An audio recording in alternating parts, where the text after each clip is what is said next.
Behind every bit of mom wisdom is a story of a real mom and real kids just trying to love each other well. Whether you're cozied up on the couch with a mug of coffee or out for a walk, you're welcome to join us as we share stories and laugh, learn, and grow together. It's the I'm Mom Podcast. Welcome to this week's episode of the I'm Mom Podcast. Abby, Megan, Chloe, Susan here again to talk about the wine. It's so hard to say. Why did I pick such a difficult phrase? Wine mom culture, or the wine mom craze.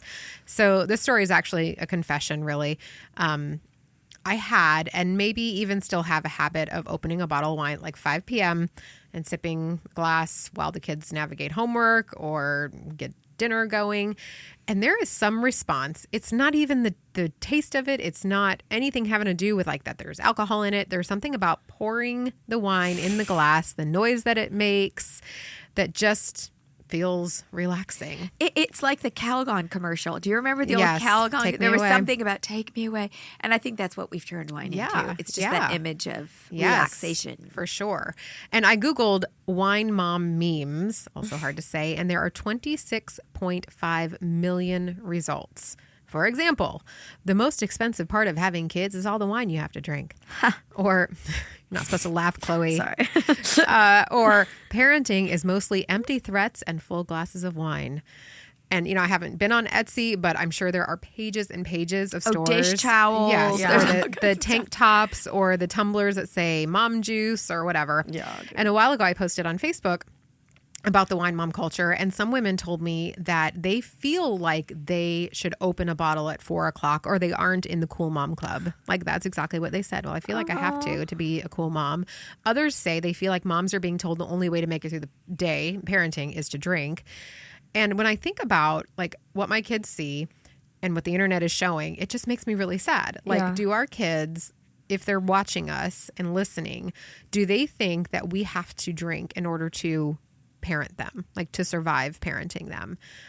So my question, I kind of want to talk about this and like, has it always been like this, or has the internet just made it something that we talk about and that it's created this culture? I think two things. I think one, we just got back from Italy and Spain. So, you know, there is this, the bounty of the earth, wine. It's this little treat. It's a luxury. Mm-hmm. It's, you know, a really lovely thing. So what you were saying, you know, you like opening a bottle and something about it makes you feel like you're entering a new zone. But you work. So you're going from work to the happy zone. You're not doing it because you can't handle your parenting or you're frustrated with parenting. And I think that's where we've switched. Now that it's a meme, it's not about relaxing and enjoying good food and fellowship and all that. The memes are all about, it's an escape from parenting. Dependency. Yeah, which is kind of an ugly thing. It's a little bit similar to what a lot of the culture is doing about men and dads being stupid kind of thing. You know, we kind of, the way they're played in sitcoms and stuff is so really dumb. And this is showing the women are so rattled they have to drink. But like the woman that commented on, I feel like I have to do it or I'm not a cool mom.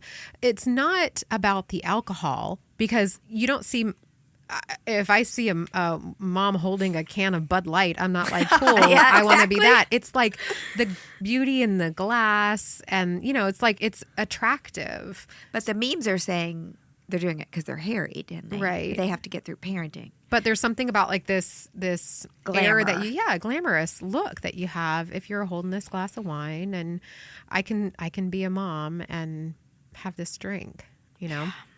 Elegant.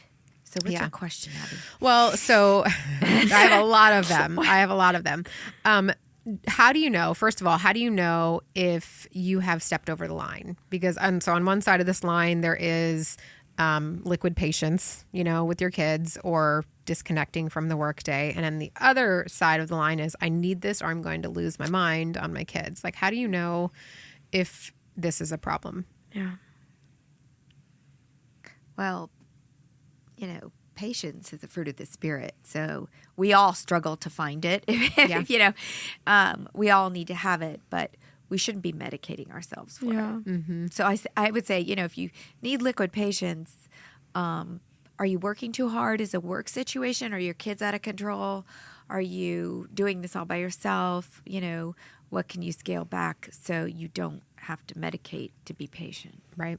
So like, what would you say to someone like if, they do have to work really hard and like they are parenting solo majority of the time because either their husband's like late at work or traveling all the time and like that's their only option, like they don't have a choice and that's what they feel like they have to do to relax or whatever.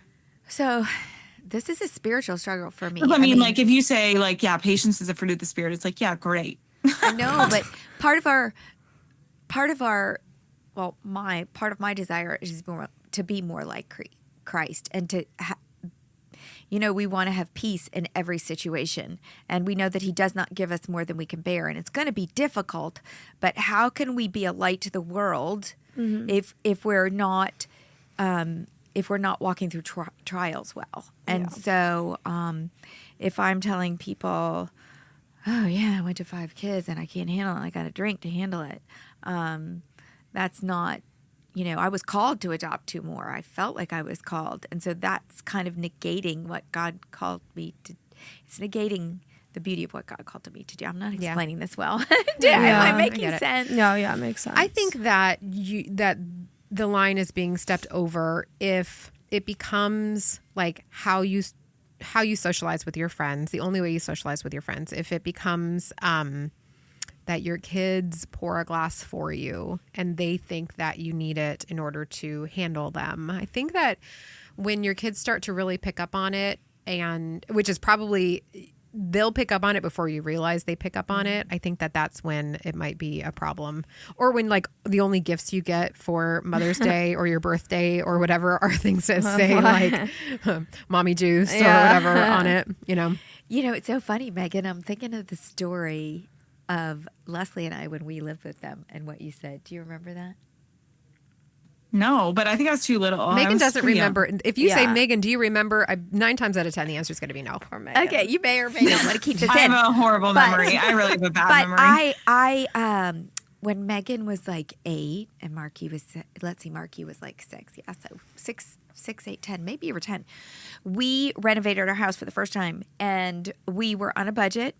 And so we have really dear friends. She actually works for us now, Leslie. And so they didn't have children and they had a 3-bedroom house. And they said, well, it's only going to take like 3 months. Just come live with us. Why would you want to go rent a place? And so we were like, yes, this is great because their house is split. Their master bedroom is in the back and then they have 2 bedrooms in the front. And so all 3 kids would be in one room and my husband and I would have a room. And we're like, great. Well, 3 months. It's never 3 months. And so, we've seen Money Pit. But it was great because Leslie at the time didn't work for us and she's traveling all the time and her husband actually got sick and we took care of him. It was great. But my friends kept asking Megan, so you guys are living with the Batemans?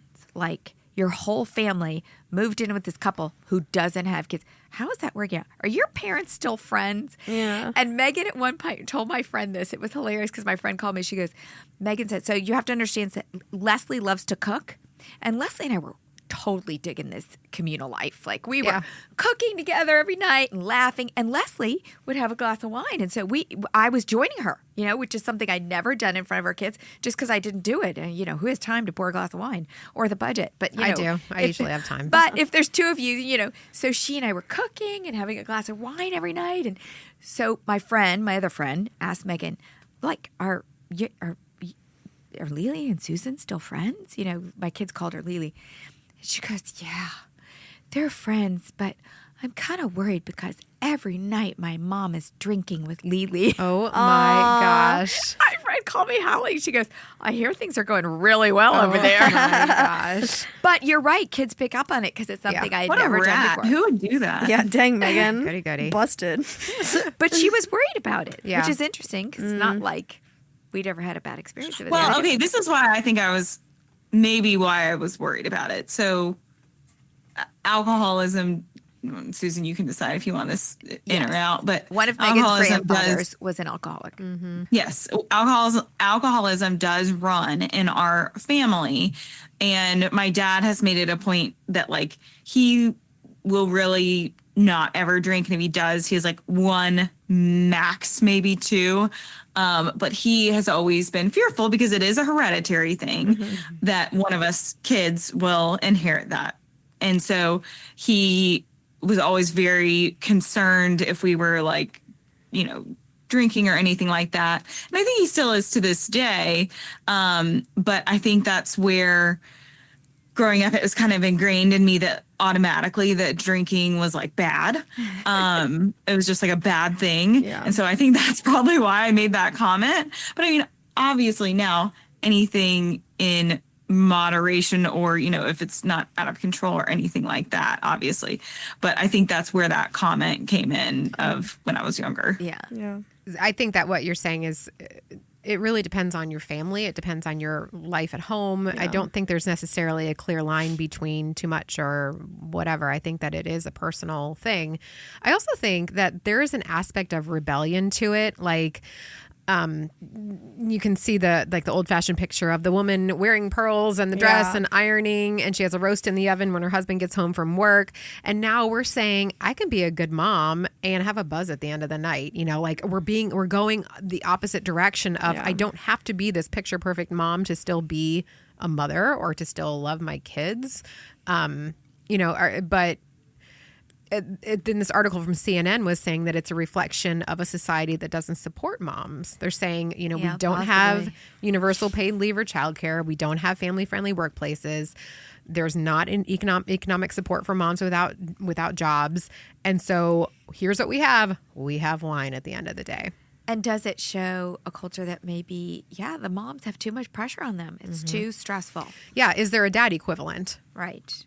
Or has there always been, imagine like in the 1950s or 60s, the bar cart in the corner of the room, and dad gets home from work and opens the crystal decanter or whatever it is, or in and the pours 80s, the 90s, scotch. the beer dad in the leisure chair. Yes, in the recliner, right? The recliner. So, like, is there the wine mom? Is there a beer dad or a scotch dad? But none of those men was it associated with escaping parenting or handling their parenting. Whereas I think the problem with there's a big difference too between like drinking a whole bottle by yourself to cope and like drinking socially with when you're like, in a group of people and you're out having a good time. Like, are you doing it to like cope with something that you can't cope with outside of that? Or is it because you're having a good time? Is there relaxing? The same online presence for men, like for guys? Because, like I said, there's Etsy shops and 26 million memes. It's not advertised the way it's like women kind of proudly say like. No, it's more dad bod with the beer belly. Yeah, well, because they're not making money off of that. They're making money off women who are buying the towels, the tank tops, the tumblers. Yeah, and the sad thing to me is that it's tied to parenting. Yeah. They're tying the mom drinking wine with because her kids are out of control. And I just think that's sad because parenting should be a positive thing, not a negative. Well, and a friend, I was talking with her about this yesterday, and she said, if you're drinking multiple glasses of wine a night, and again, I'm not trying to throw shame at people because I have had nights where I've had multiple glasses of wine, but what if something happens to one of your kids and you have to drive somewhere? It's like there is still a level of responsibility that parents have over their children. And if alcohol is getting in the way of that, then that's dangerous. And here's the cycle. If you're actually drinking wine to handle your frustration with your kids, wine is a depressant. Yes. Alcohol is a depressant. So it's not going to get better the next day. You're not going to have more patience the next day. You're going to have less. Right. So I read this statistic that kind of shocked me.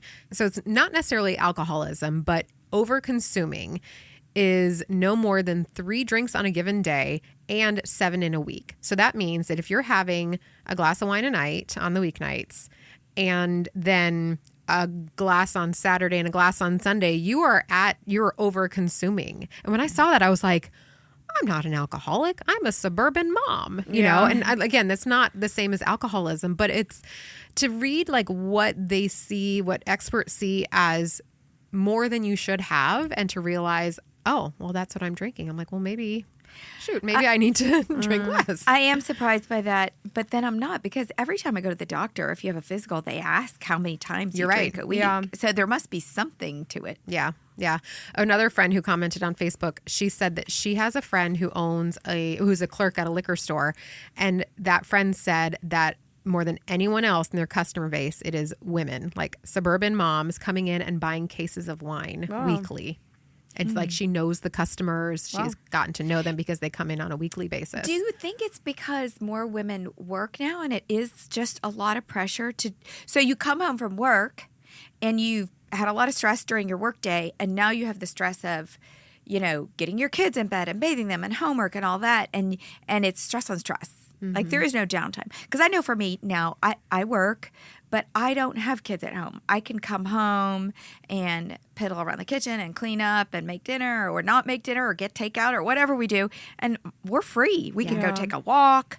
Whereas, you and Megan, Abby and Megan, Chloe soon, you're going to have to go home and then put on a fresh face for your kid, right? Yep. Is that hard without a glass of Yeah, wine? and I mean, there's no transition for me. My parents pick my kids up from school, and so they're home at 3:00, and I'm working until 4:45. And so while I'm working in my last hour and 45 minutes, they're doing math homework and asking me questions. Right. Like there is not even move from this to that. There is that time of overlap that I'm like yelling at them because I'm like, I am working. There's I no need you to margin. give me my space. I don't have a home office. Oh my gosh. The Y'all, tension the other just day, like ratchets up. The saddest thing happened to me. It literally broke my heart. I was working here because I work from home. So I sit at the dining room table, and James was next to me eating his lunch and coloring. And he's like, will you color with me? And I was like, bud, I can't. I got to work. And he just got this like look on his face and crocodile tears and just was like, you're always working. Why don't you color? And I was just like, I feel terrible. But I was like, I can't. Like, I can't. And that is stressful. So I think that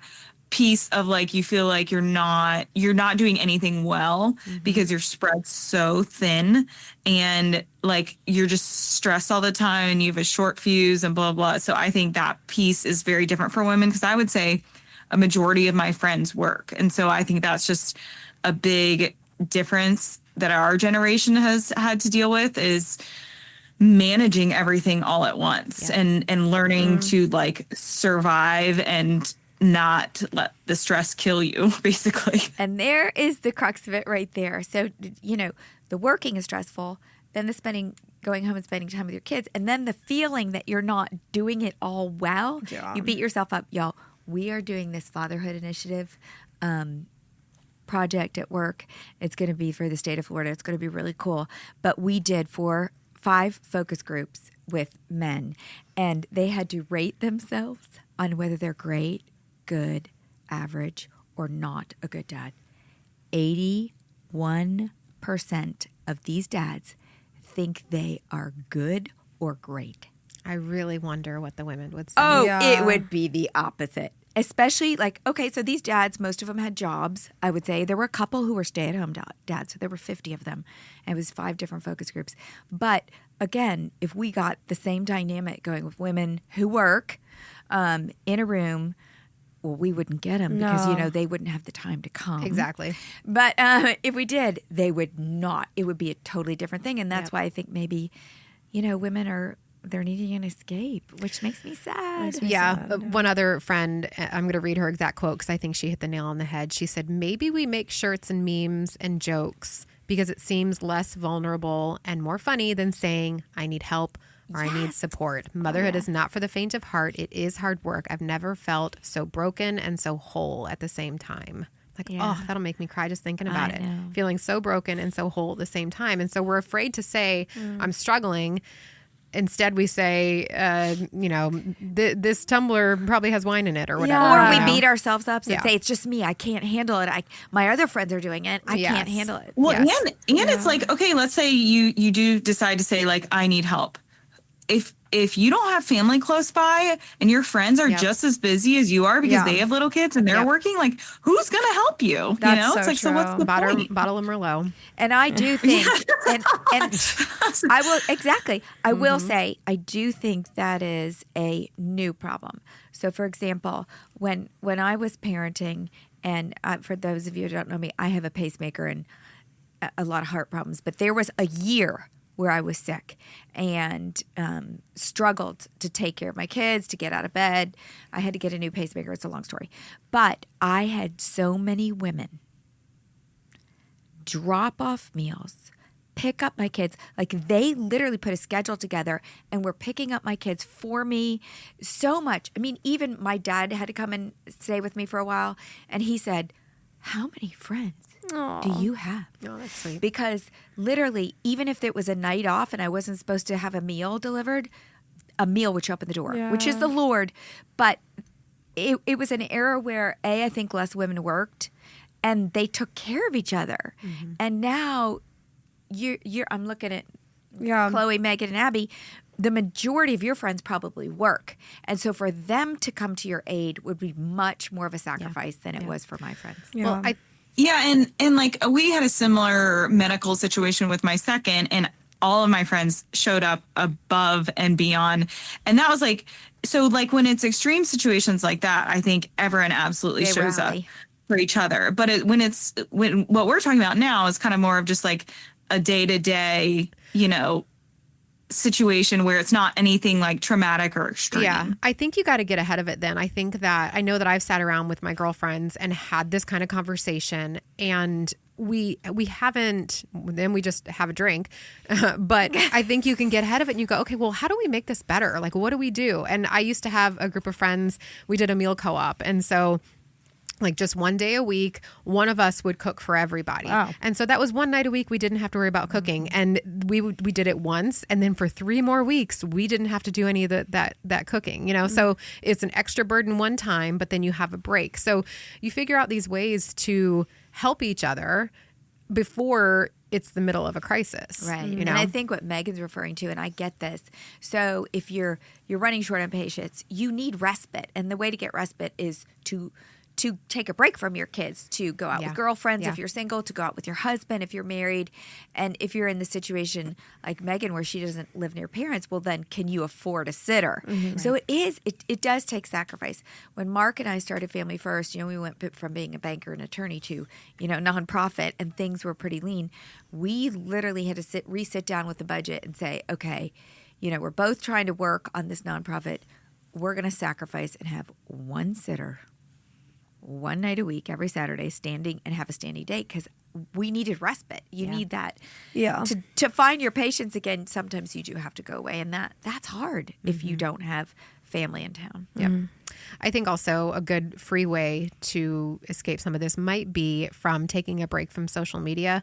I think that, speaking for myself, when I finish time scrolling, I don't feel better. No. I don't feel relief. No offense, Chloe, and your passion and your job. You got to follow comedians. That's all I say. Follow the comedians. So step away from that. Plan social activities that don't involve wine, and ask yourself, maybe can I go alcohol free for a month? Yeah. Try to just scratch it for an entire month and see what it reveals to you about your habits and why you drink, or maybe you could cut back then after that. That's a good tip. That's a good tip. All right, tell us, do you think you could go alcohol free for a month, or how do you handle this wine mom culture? Do you buy into it? Do you push back against it?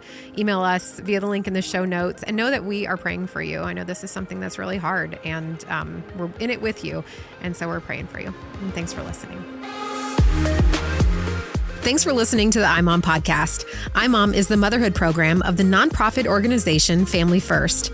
Along with our fatherhood program, All Pro Dad, we exist to help you love your family well. Subscribe to our daily email, the iMom Minute, by going to imom.com/subscribe and get tons of great ideas, insight, and inspiration. The iMom podcast is hosted by me, Abby Watts, along with Susan Merrill, Megan Tigner, and Chloe Blumenthal.